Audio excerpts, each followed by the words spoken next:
Hi, so I'm going to start trying to film this slideshow and ensure that it's perfect because honestly, I don't know why I'm like so fucking nervous about this presentation. And my main worry is not having the slides flow well enough between each other. My second worry is that the videos won't play for some reason. And my third worry is time because I'm super sure that I will go over by at least like 5 minutes. So anyway, like I'm trying to test like how yeah, like how long this thing will take. And honestly, I'm so fucking nervous. I generally don't know why. Okay, is the girl really from Ipanema? Um, the meaning of this title would be clear to you when I continue with my presentation. How has Afro-Brazilian music been culturally appropriated by the commercialization of Bossa Nova? So the structure of my presentation is this. I will begin with explaining the Black origins of Bossa Nova, and then I will talk about the systematic exclusion of Black artists from the commercialization of Bossa Nova. I will then take a wider scale, a wider view, and show how Black music as a whole is portrayed by global media. I will then go on to say why is cultural appropriation a global issue, and I will conclude by talking about possible futures. Okay, the Black origins of Bossa freaking Nova. So let me begin by showing you an example of a samba performance. Brother.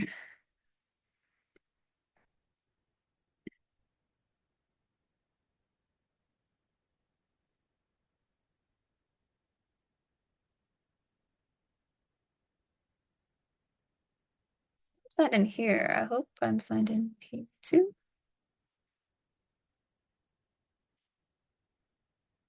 Oh my gosh, it's not working. It's okay, then I'll just show them on YouTube if this happens. But then I think I figured out how to solve this.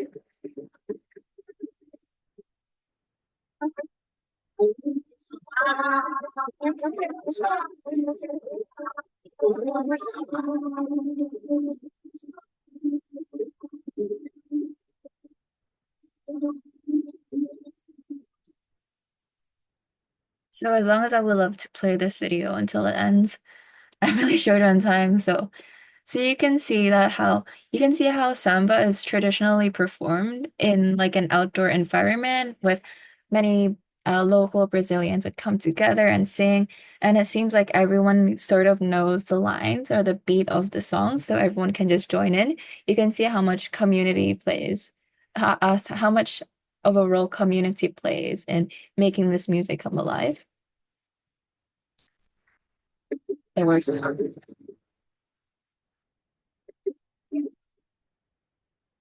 So, to talk more about samba, that video was filmed here at the Pedro de Sal, which is coincidentally where samba was born because it was on these steps of salt, which is what these stairs are called in Brazilian, that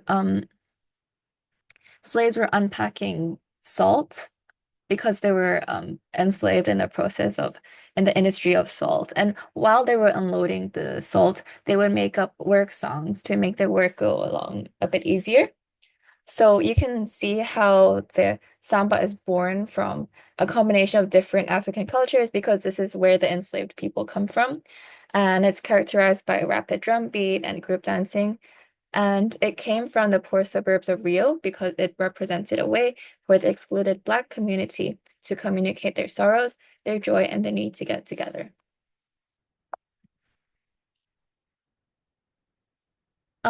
Now let me show you a performance of Bossa Nova.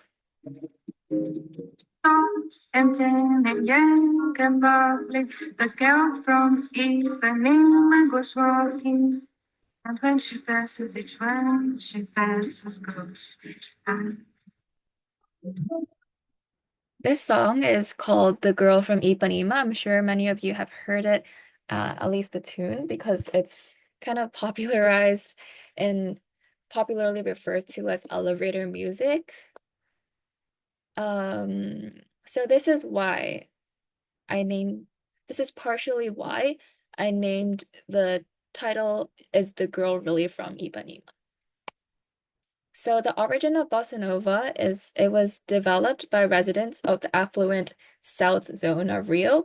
So this is where students and intellectuals from a predominantly white background got together and experimented with the existing samba rhythm and simplified it in an effort to make it more universal. There is a direct link between samba and bossa nova because it owed much to the samba canção tunes that were written by Black Brazilian artists. And in around 1950s, the aging Black Brazilian sambistas were brought down from the hills, in other words, the favelas or the poorer northern region of Rio. And they had a great influence on this young white middle class creators of the fledgling bossa nova. So this picture is one of the South Zone, you would recognize the characteristic white sand beaches of Rio that are so famous worldwide. So I would like to talk a bit about the geography of Rio. As you might figure out, Rio can be kind of divided into the north and the south. So Ipanema, which is where Bossa Nova from like that white which is where bossa nova was created, is in the south of Rio, whereas samba, which was predominantly which was purely by the African enslaved population, is from the north of Rio. And this quote, which talks about how Sambisas were brought down from the favelas, it simply means that the musical culture from the poorer north of Rio kind of moved downwards to the south of Rio when the white people there, white students and affluent intellectuals were experimenting with samba. So you can see how bossa nova itself is really greatly, hugely inspired by the music of the poorer and less empowered people of Rio, in particular the Black community.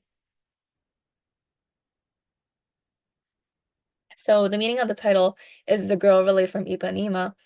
It refers to whether the girl or bossa nova music was really purely attributable to the South, to the affluent South of Rio. Yeah.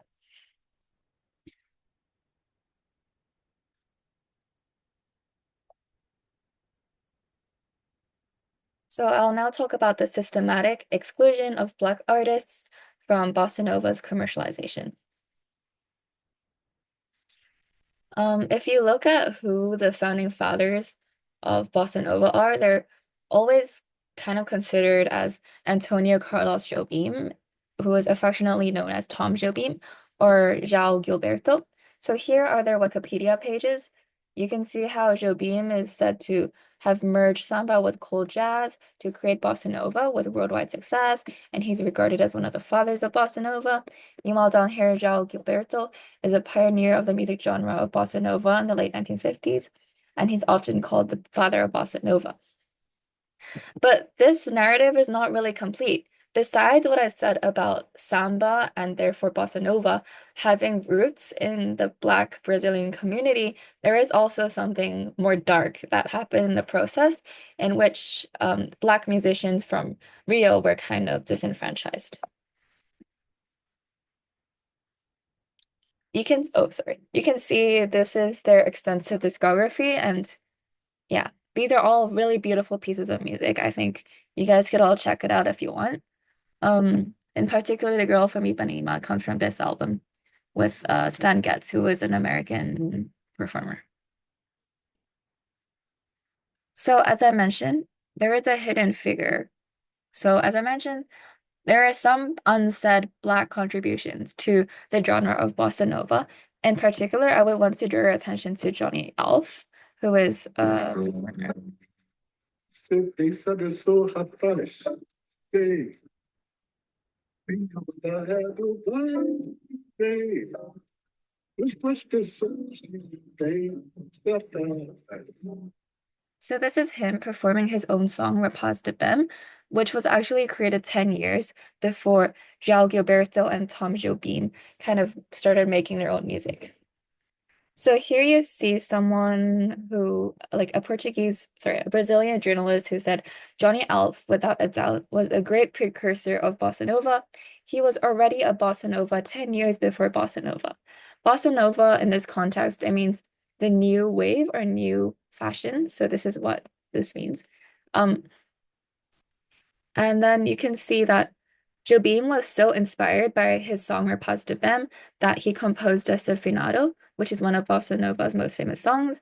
And then Gilberto was also inspired because when he realized that Alf's unusual syncopations reminded him of the beat of the tambourine, which is a samba percussion instrument, he said he had finally found what he was looking for. So you can see how Johnny Alf's musical talent and musical efforts have really greatly contributed to the bossa nova of Jobim and Gilberto. Well, was is he as famous as the both of them? The answer is no. And there is a reason behind this. So basically what happened is in the 1950s, the Brazilian music industry had a desire to compete with American rock and roll. And there was a movement to actively promote Tom Jobim, who was considered rich, white, young, and good looking. And on the other hand, Alf was black, poor, and gay in an industry aiming to attract affluent white audiences to the genre. So what happened is that there was um, a landmark concert called Bossa Nova at Carnegie Hall in 1962, which was supposed to formally introduce Bossa Nova to American audiences. If you don't know, Carnegie Hall is a super, super famous and significant place where music gets introduced to the world in New York. And um, Jobim and Gilberto's producer, Aloysio de Oliveira, he had a say as to who was to perform, and he excluded Johnny Alf from it. And then, well, Johnny Alf is kind of a shy character, so he didn't really have much to say about it. But his singer, Elijah Costa, said, when the movement or bossa nova began, I was already a professional. I used to be invited to the meetings because I could help the movement somehow. But when the bossa nova boomed, I felt I was no longer necessary. So you can see how Black talent was actively contributing to the development of bossa nova. But then when it comes to an opportunity to reap the benefits of their hard work and the commercialization and globalization of the genre, Black people were completely just excluded from the success. And yeah, this is this is really sad. And so why does the provenance of bossa nova matter? Because it matters because, well, people are still talking about bossa nova now. It's kind of having a resurgence among the pop musicians in Gen Z or whatever. So, for example, the artist Billie Eilish, she wrote a new song called Billie Bossa Nova in 2021. And in an interview, she talks about how she was inspired by the bossa nova of Antonio Carlos Jobim, by this musical world that existed before me and that left us a wonderful heritage.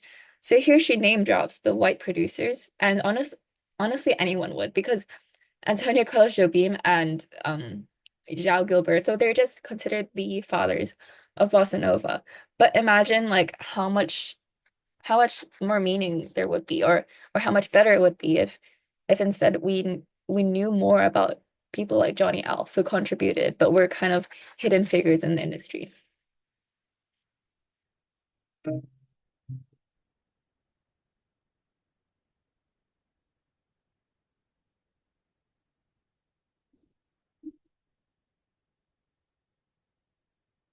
I will now talk about how Black music was portrayed by the global media.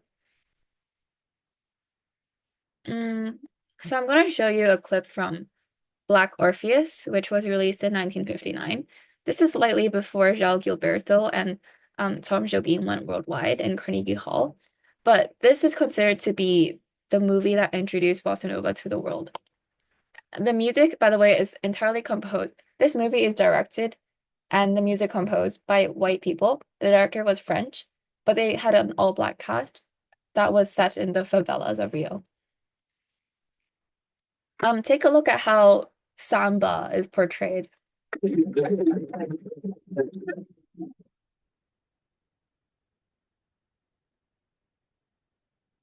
So this is one instance of people dancing to samba. But honestly, the movie has so many more instances. How long?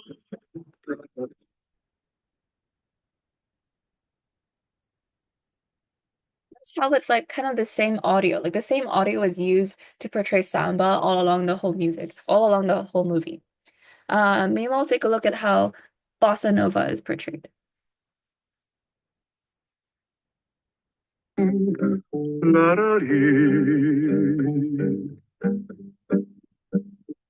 The stars shall the sea. Notice how, on the one hand, samba is portrayed as a really frenzied, consistently kind of banging, cacophonous music. And notice how it's so different from the samba that I showed you earlier on, where people are singing in the Pedro de Sol. And notice how bossa nova is kind of portrayed with so much complexity. It's got lyrics, it's calm, like you have the characters actively respecting the music by shushing each other when the music is playing. This all plays a role in how the global audience would compare bossa nova, which is portrayed as a white creation, to samba, which is, everyone knows, a black creation. So let's look at how white viewers at that time thought of the film and how they thought of samba. So, a film critic for the New York Times said that the movie was a tragic love story of a Negro chap and a Negro girl, all tangled up in the madness of carnival, full of intoxicating samba music, frenzy dancing, and violent costumes. This movie it has reached critical acclaim. It literally won the Oscars for the best foreign film, as well as the Palme d'Or in that year's Cannes Festival. But at the same time, there were also local Brazilians who were outraged at the way samba was portrayed. So here, we can look at what this academic says. They said there were inconsistencies. For instance, samba school divisions were dancing 4 times faster than the music being played, which is comprised of careless montages of assorted drumming patterns that jump cruelly from one time signature to another, and that the procession of a parade to the sound of samba is entirely different from what the sambas in radio or carnival sambas actually sound like. So there is a kind of disconnect between reality and how samba is portrayed in the film. And this second name you would definitely recognize. And yes, it is the Barack Obama who said this. So in his autobiography from 1995, he recounts how he was watching Black Orpheus with his white mother. If you don't know, Barack Obama is half white, half black. And he was mainly brought up by his mom, though. And here he says, in the film, black and brown Brazilians sang and danced and strummed guitars like carefree birds in colorful plumage. And then he decides that he doesn't really like the movie. He's had enough. He turns to see if his mother would be ready to go. But her face, lit by the blue glow of the screen, was set in wistful gaze. And he suddenly realized that the depiction of the childlike blacks that he was seeing on the screen, which is the reverse image of Conrad's Dark Savages, was what his mother carried with her to Hawaii all those years before, a reflection of the simple fantasies that had been forbidden to a white middle-class girl from Kansas, the promise of another life, warm, sensual, exotic, and different. So you can see how when samba is kind of mistranslated through the white gaze, which is literally a white French guy behind a camera directing everything happening in the film, something bad happens or something inauthentic happens with regards to how we as the world view Brazilian culture and Brazilian music. We can see how some parts of Black Brazilian culture are kind of taken apart and dislocated from where they come from, dislocating the context of samba from the actual dislocating the historical context of samba and kind of just representing it as a really exotic fantasy. Like this is It's bad. And oh my gosh, we're already running out of time. But if you compare with the portrayal of Rumba in Chiquita Banana, so basically Rumba is also another Black working class dance, but this came from Cuba and not Brazil. So take a look at this advert for United Fruits For the Banana. band that says Chiquita Bananas. That's my fancy. If you want quality and flavor, always look for me. Next time you shop, buy some bananas and be sure that. For the band that says. So the music playing in the background is a Rumba, which is historically a Black working class dance. And but not only is the music from Black culture, even the appearance of Chiquita comes from the appearance of Baiana market women from Brazil. So you can see how they kind of cut up different parts of Latin American Black culture and kind of merge them together in a presentable, marketable way. And it's just to sell bananas for United Fruit Company, which is a horrible, horrible American company. And the funny thing is, United Fruit Company is not called United Fruit Company anymore. Instead, their Chiquita branding is so successful that they've now completely rebranded to being called Chiquita. So you can see how even today, white companies or American companies are benefiting commercially by a lot from the exploitation of Black culture. So, and how and why is cultural appropriation a global issue? So this is the definition of cultural appropriation. It's the unacknowledged or inappropriate adoption of the customs, practices, ideas, etc. of one people or society by members of another and typically more dominant people or society. So this was definitely seen in how Black music and how Samba was treated along history. So firstly, we have how Black music completely inspired white music. Samba completely inspired bossa nova, but there is a lack of acknowledgement of Black Sambistas when we're talking about the heritage of bossa nova today. Secondly, there is a systematic exclusion of Black musicians from achieving fame, which I showed you in the case of Johnny Alf and his singer. Um, and there's also a really problematic representation of Black musical culture through the white gaze, where Black culture is portrayed inaccurately, selectively, and in an exoticized manner.